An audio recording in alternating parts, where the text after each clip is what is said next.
जो व्यक्ति मकान लेना चाहते हैं, जो व्यक्ति जमीन खरीदना चाहते हैं, जिनकी जमीन नहीं बिक रही हो, प्लाट नहीं बिक रहे हो, मकान नहीं बिक रहे हो, या कोई टेंडर भरा है प्रॉपर्टी का, किसी चीज का टेंडर भरा है, ठेका नहीं हो रहा हो, तो विश्वकर्मेश्वर महादेव का नाम लेकर 5 बेलपत्र चंदन लगाकर शंकर जी के शिवलिंग पर चंदन लगाकर जो शिवलिंग पर चिपका देता है, भगवान शंकर उसकी मनोकामना पूर्ण कर देते हैं। जिनके मकान नहीं उनका मकान, जिनका प्लाट नहीं उनका प्लाट, जिनका कोई काम नहीं वो काम विश्वकर्मेश्वर महादेव पूर्ण कर दे। भगवान शिव का एक नाम हुआ था महाराज।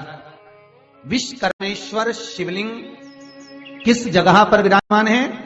तो महाराज कर्नाटक की भूमि में श्री भगवान शंकर का विश्वकर्मेश्वर शिवलिंग विराजमान है। शंकर भगवान स्वयं भूमि फल प्रदान कर, जिसका मकान दुकान नहीं बिक रहा हो, कोई प्रॉपर्टी अटकी पड़ी हो, नहीं बिक रही हो, विश्वकर्मेश्वर महादेव शिव का स्मरण। और बहुत जल्दी अगर कोई चीज बेचना है, कोई भूमि फंसी पड़ी है, अटकी पड़ी है, बिकी नहीं रही है, कोई प्लाट या मकान, तो काली तिल उसमें हल्दी मिलाकर विश्वकर्मेश्वर महादेव का नाम लेकर शंकर के शिवलिंग पर चढ़ा दे। किसी भी शिवलिंग, विश्वकर्मेश्वर शिवलिंग का व्याख्यान अगर कोई रात्रि में सोने पर कमर में अगर तकलीफ रहती हो, रीढ़ की हड्डी में अगर तकलीफ रहती हो, तो महाराज विश्वकर्मेश्वर महादेव का नाम लेकर 1 लोटा पानी शंकर के शिवलिंग पर चढ़ाएं, 5 बेलपत्र रखकर, 3 समी पत्र रखकर विश्वकर्मेश्वर महादेव के नाम से शिव जी को चढ़ाकर कटोरे में वो जल झेल लें।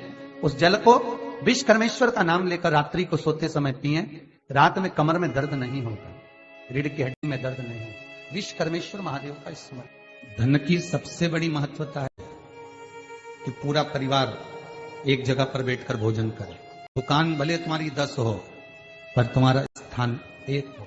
दुकान भले तुम्हारी 10 हो पर जहां भोजन करने के लिए जब आप बैठे हो, भोजन करने के लिए आप जब विराजमान हो, तब सारा परिवार एक साथ बैठकर, सारा कुटुंब एक साथ बैठकर, सारा परिवार एक साथ बैठकर भगवान का भोजन, जो प्रसाद है ठाकुर जी का भोजन प्रसाद है, उसको ग्रहण करो।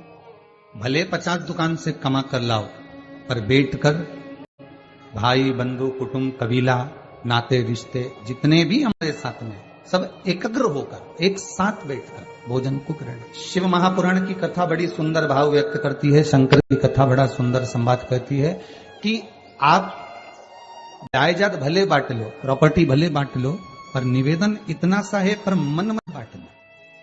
आप प्रॉपर्टी भले बांट लो, आप जायदाद भले बांट लो, पर इस मन को मत बांटना। क्यों? क्योंकि मन अगर बट गया, मन अगर बट गया, तो फिर तुमने जो प्रॉपर्टी बांटी है उसका कोई मोल तक, उसका कोई महत्व नहीं है। मन नहीं बटना चाहिए।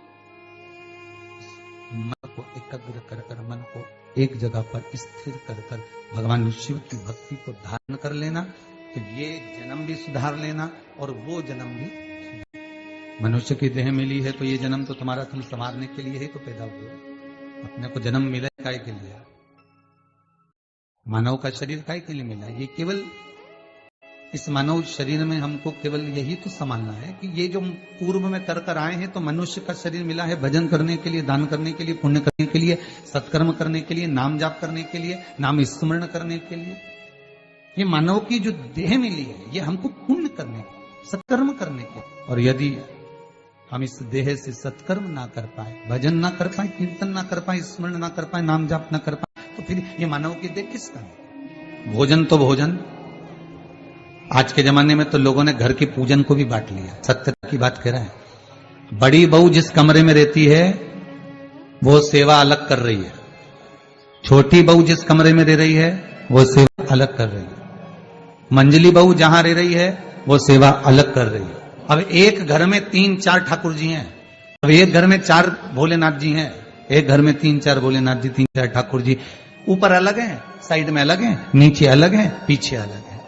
बहुओं ने जिस भाव से रख रखा है, बहुओं ने जिस भाव से विराजमान कर रखा है, हम मना नहीं करेंगे। हम कहेंगे कि बहुत प्रेम से करो, सेवा कर रही हो आप, आपके कमरे में कर रही हो, मना नहीं। आपके कक्ष में कर रही हो, वो भी मना नहीं। आप जहां जाकर कर रही हो, वो किसी चीज की आपको मना नहीं है। आप बड़े प्रेम से करो, बड़े आनंद से करो। पूजा का घर और रसोई घर, ध्यान दीजिएगा। पूजा का घर, रसोई घर, पितरों का परिंदा पानी का मटका, हंडा। शिव महापुराण की कथा कहती है, प्रयास करना कि ये एक ही रखना।